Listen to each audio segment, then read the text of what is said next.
It was better to have it than to have it substandard. If it was a little lacking, it would be smashed into pieces. At that time, I felt that the old people in my hometown said that the emperor was far away from the high heavens. It was really touching. Chen Pinggan smiled. But at that time, I felt that the top of the old locust tree was very high.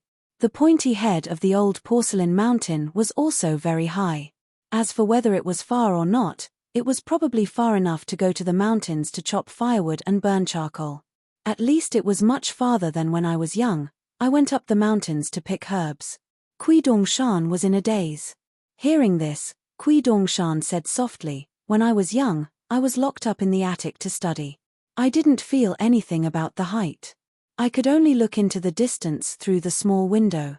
At that time, I hated books the most. I had a good memory and could remember everything. At that time, I swore that if I wanted to learn from a teacher, I would find a teacher who was shallow in knowledge, who had a small collection of books, and who didn't care about others. Later on, I found an old scholar who was starving in a shabby alley. At first, I didn't think that the old scholar was very knowledgeable. Later on, I realized that the teacher I randomly found was actually quite knowledgeable. Later on, he was taken by an old elementary scholar who had yet to make a name for himself and traveled around the world.